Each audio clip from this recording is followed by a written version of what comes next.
आप सबका सूरज शर्मा की क्लास एसएस एजुकेशन पॉइंट में हार्दिक स्वागत है। आज के इस वीडियो में हम सीखेंगे कॉम्प्लेक्स सेंटेंसेस और बी प्लस गोइंग टू वाले जो वाक्य हैं उनका पैसिव वॉइस बनाना। सबसे पहले वीडियो शुरू करने से पहले मैं आप सबसे रिक्वेस्ट करूंगा कि अगर आपने हमारे YouTube चैनल को अब तक सब्सक्राइब नहीं किया है तो इसे सब्सक्राइब कर लें और वीडियो को अंत तक देखें, तभी आपको ये टॉपिक पूरा समझ में आएगा। हम बात करें पहले कॉम्प्लेक्स सेंटेंसेज के पैसिव वॉइस की, तो यहां हमें यह जानना जरूरी है कि कॉम्प्लेक्स सेंटेंस होता क्या है। तो ऐसा सेंटेंस, कॉम्प्लेक्स सेंटेंस ऐसा सेंटेंस होता है जिसमें एक से ज्यादा सेंटेंस को जो है ऐड किया हुआ होता है। एक मेन क्लॉज होता है और एक सबऑर्डिनेट क्लॉज होता है। कहने का अर्थ, ऐसा वाक्य जिसमें एक से अधिक वाक्य मिले हुए होते हैं वो क्या कहलाता है? Complex sentence. तो अब कॉम्प्लेक्स सेंटेंसेस का पैसिव वॉइस बनाने के लिए क्या करते हैं, इसके रूल्स क्या हैं वो हम जानते हैं, इसके नियम क्या हैं, कैसे हम बदलेंगे। तो इसके लिए ध्यान देने की बात है कि इसमें ऐसा करते समय, कॉम्प्लेक्स सेंटेंस का जो पैसिव वॉइस बनाते समय, हम जो मेन क्लॉज है, वाक्य का जो मेन क्लॉज है, उस मेन क्लॉज के को ही पैसिव वॉइस में बदला जाता है। ये ध्यान रखना है।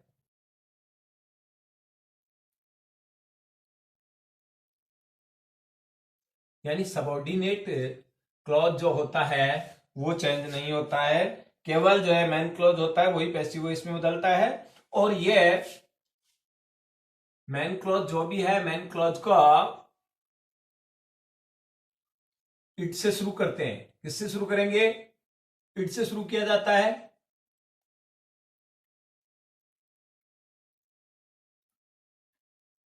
पहली बात। अब इट लाएंगे, इट के बाद जो है आप क्या रखेंगे? पूरा मेन क्लॉज रख देंगे। और मेन क्लॉज रखने के बाद अब जो सबॉर्ड दैट से शुरू हमारा जो सबऑर्डिनेट क्लॉज है, दैट से शुरू क्लॉज का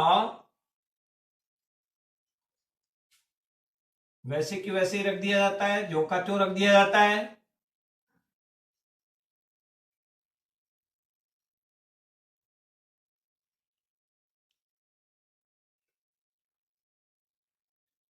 और बात करें फिर इसके बाद क्या होता है थर्ड रूल की,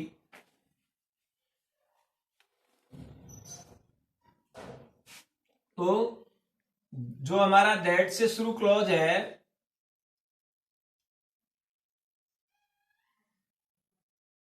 तो दैट से शुरू जो क्लॉज है उसके सब्जेक्ट को ही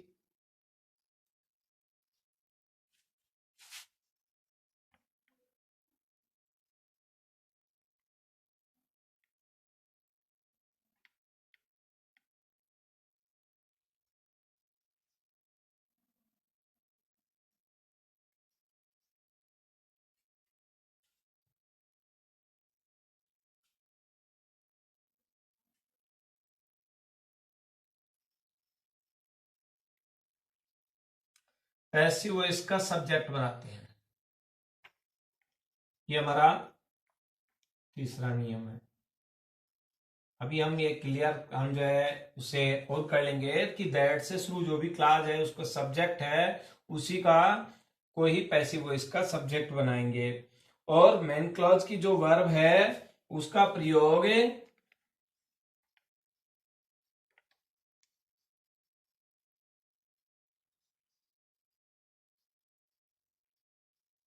मेन क्लॉज की जो भी वर्ब है उस मेन क्लॉज की जो का प्रयोग हमेशा कैसे होता है? टू बी प्लस पार्टिसिपल के रूप में होता है।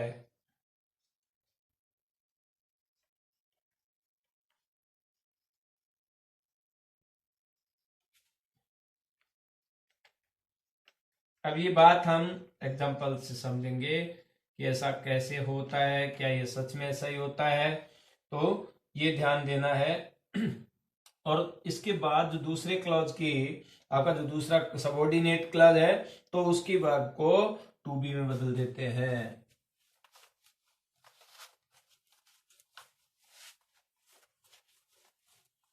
नेक्स्ट रूल क्या है?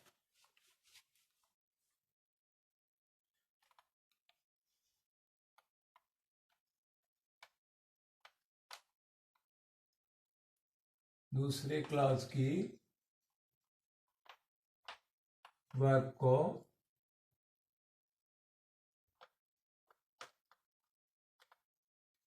टू बी वर्ब में बदल देते हैं।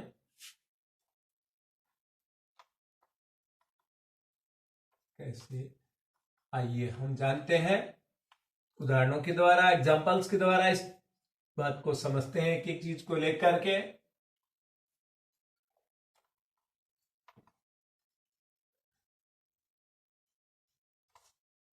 एग्जांपल्स, हमारा सेंटेंस है एक्टिव में। सेंटेंस हम ले लेते हैं,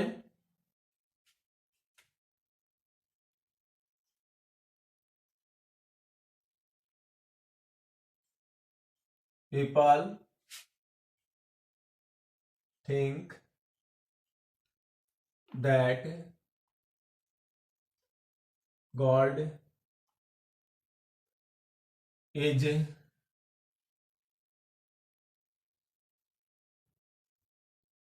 a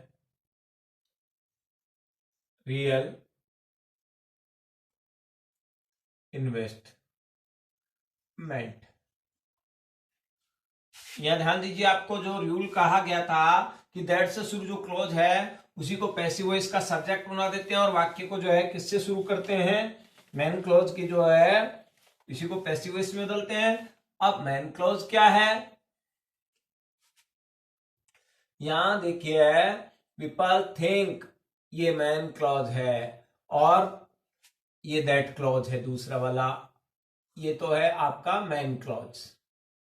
डबल लाइन वाला तो क्या है, मेन क्लॉज, ये आपका मेन क्लॉज है और ये सबऑर्डिनेट क्लॉज है।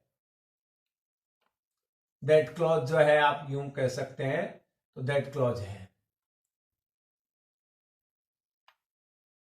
अब यहां पैसिव वॉइस बना का सेंटेंस क्या होगा, इसका पैसिव कैसे बनेगा? सबसे पहले सेंटेंस कहां से शुरू किया जाता है, इट से।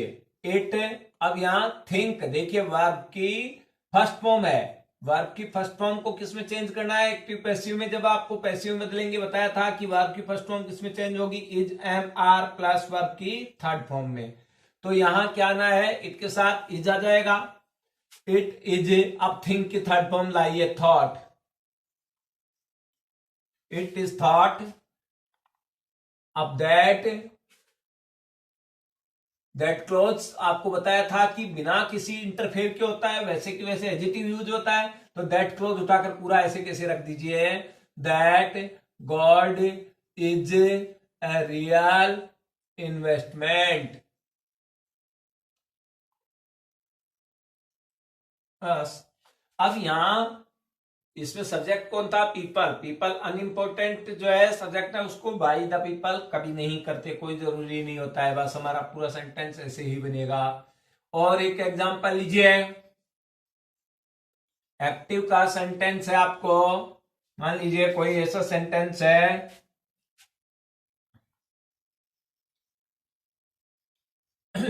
दिस है that talkative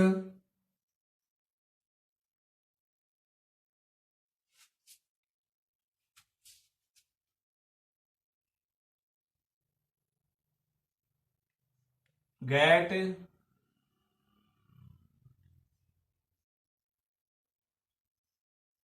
punishment, they say that talkatives always get punishment। वे कहते हैं, या वे कौन, दे लोग, लोग कहते हैं कि जो है बातूनी लोगों को हमेशा सजा मिलती है, बातूनी जो है कभी न कभी तो क्या होता है, सजा अवश्य पाते हैं। तो ये इस तरह से अगर ये सेंटेंस है, अब इसको क्या कहा जाएगा, कहां से चालू करना है आपको सेंटेंस को, पैसिव वॉइस कैसे बनेगा, तो पैसिव वॉइस का जो सेंटेंस है वो किससे चालू करना है, इट से। तो ये यहाँ आपका पैसिव में इट से पहले चालू करेंगे। अब यहाँ दे से वर्ब की फर्स्ट फॉर्म है, वापस उसको इज और लाना है सैड, से की third form it is said. अब that clause adjective, it is said that talkative J always get punishment. बस ये एडजेक्टिव रहेगा, इसमें तो कुछ आपको करना ही नहीं है।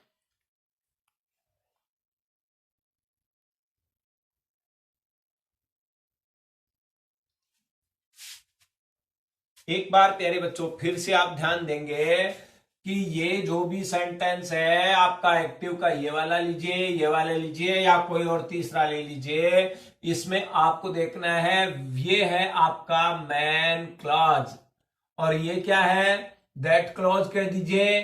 चाहे ये पूरा जो यहां से यहां तक का है इसको दैट से जोड़ रखा है, तो ये जो है दैट क्लॉज कहलाता है, यानी ये सबऑर्डिनेट क्लॉज है।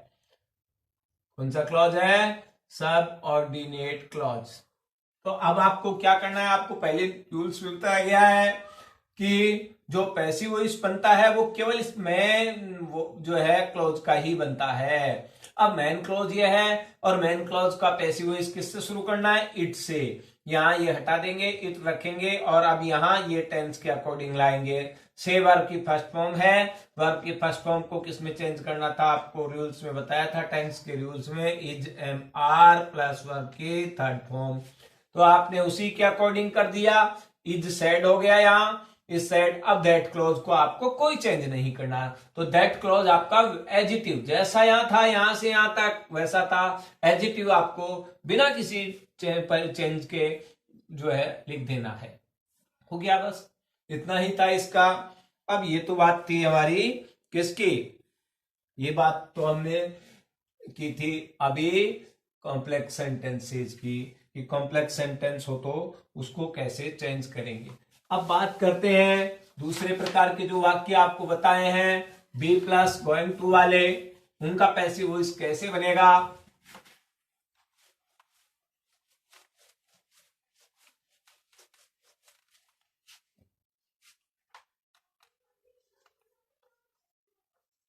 बी प्लस गोइंग टू वाले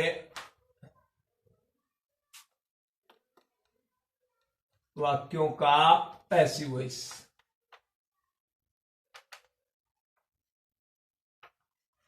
ये अब हमारा सेकंड टॉपिक है।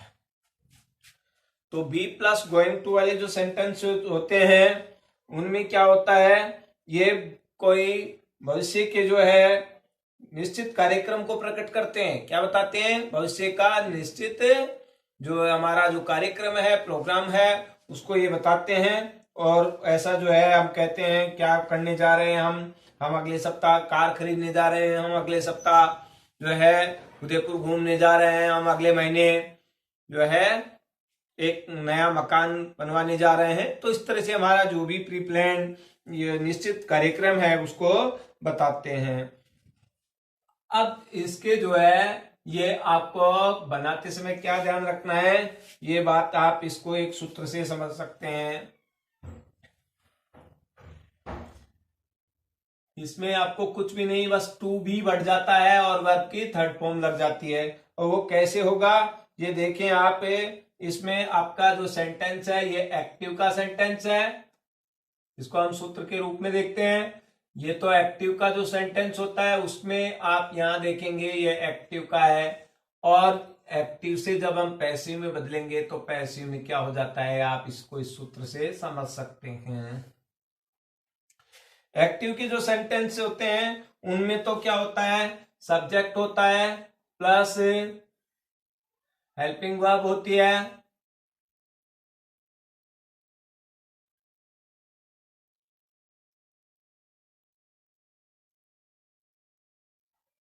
ये होता है इस तरह से, सब्जेक्ट होता है, हेल्पिंग वर्ब होती है, बी होता है, यानी जो है ये हेल्पिंग वर्ब बी के फॉर्म में ही होती है, ये ध्यान रखना है, बी यानी इजेमार वर्ब, और फिर गोइंग टू होता है, और गोइंग टू के बाद हमेशा क्या होती है, मेन वर्ब की फर्स्ट फॉर्म होती है, उसके बाद आपका ऑब्जेक्ट वगैरह जो है, ये सेंटेंस इस तरह के पैटर्न में होता है। लेकिन अब जब ये पैसिव वॉइस में आ जाता है तो पैसिव वॉइस में इसका पैटर्न बदल करके क्या हो जाता है, ये आपको ध्यान रखना है कि इसके पैसिव वॉइस में सबसे पहले तो क्या जाएगा, पैसिव वॉइस के जो रूल्स हैं उसके अकॉर्डिंग ऑब्जेक्ट होगा। अब ऑब्जेक्ट के बाद क्या होगा, उसमें आपका जो हेल्पिंग वर्ब है, हेल्पिंग वर्ब का मतलब यहां बी की form is, am are, was verb जो भी है वो होगी। अब बी, और बी के बाद में आता है गोइंग टू प्लस बी। अब यहां ध्यान देना है बस, इसमें गोइंग टू यहां भी था, गोइंग टू यहां भी है, लेकिन यहां क्या इंक्रीज हो गया, इसमें क्या बढ़ गया, बी, और बी के बाद में आ जाती है वर्ब की थर्ड फॉर्म, और उसके बाद होता है बाई प्लस सब्जेक्ट, अगर है तो वो और होगा, बाई प्लस सब्जेक्ट जो है इसके बाद ही जो हमारे रूल्स थे उसके अकॉर्डिंग होगा। बस ये आपको ध्यान रखना है कि ये इस तरह से एक्टिव के सेंटेंस की जो है जो रचना होती है वो इस तरह से होती है, और पैसिव के सेंटेंस की जो रचना होती है, फॉर्मेशन होता है, वो इस तरह से इसमें रहता है, इसका जो स्ट्रक्चर इस तरह का होता है। अब एग्जाम्पल आपको जैसे कहा जाए कि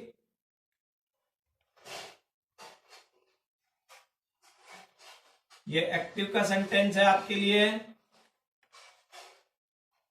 आई am going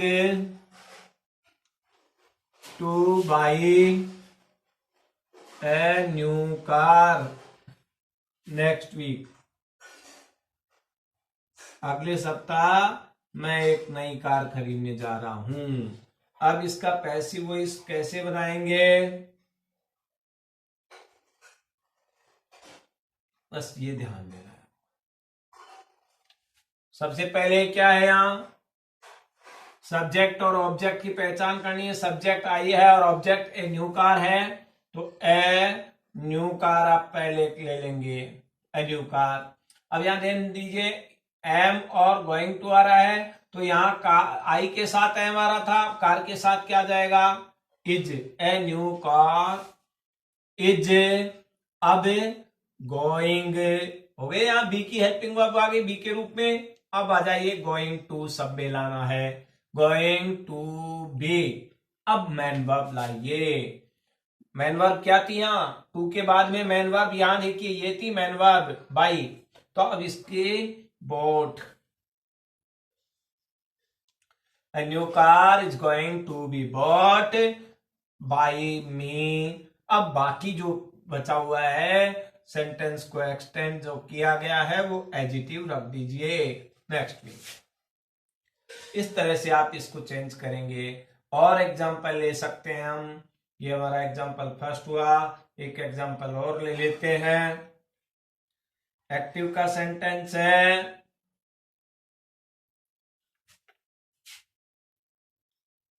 Nisha is going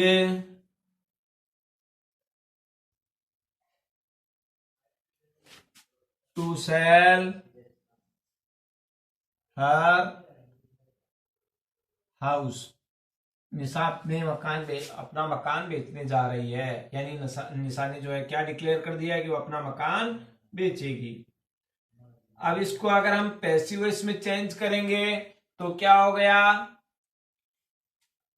यहां ध्यान दीजिए, Nisha is going to sell her house, object क्या है, हर हाउस, तो यहां हर हाउस का हर हाउस ले सकते हैं, या निसाज, हर किसके लिए है, निशा के लिए, तो एपोस्ट्रोफी लगाकर निसाज करेंगे हर, यानी इसको ऐसे भी लिखा जा सकता है निसाज। तो हर हाउस पहले ऑब्जेक्ट हो गया। अब हेल्पिंग वर्ब बी की फॉर्म में क्या है, इज, अब गोइंग टू का गोइंग टू आप ऐसे कैसे ले लेंगे, गोइंग टू, अब अपनी तरफ से क्या लाना है, बी, अपनी तरफ से क्या लाना है इसमें, बी। बस इस बात का ध्यान रखना है कि ये आपको इंक्रीज करना है, बी ले आएंगे और फिर पैसिव वॉइस के रूल्स के अकॉर्डिंग मैन वर्ब की थर्ड फॉर्म सोल्ड। अब हर यानी निसात house is going to be sold. अब भाई यहां आपने अगर यहां निसाज किया है तब तो क्या कर देंगे, हर कर देंगे, और यहां आपने पहले हर किया है तो निसा कर देंगे। बस ये इस तरह से। प्यारे बच्चों, आपको हमारा ये प्रयास कैसा लगता है आप कमेंट्स में जाकर के बताएं, और आपको अगर कुछ पूछना हो, कोई क्वेरीज हो आपकी, तो वो भी कमेंट्स में जाकर के आप बता सकते हैं, लिख सकते हैं। और ज़्यादा से ज़्यादा इस वीडियो को शेयर करें ताकि अन्य विद्यार्थी भी इसका फायदा उठा सकें। थैंक्स।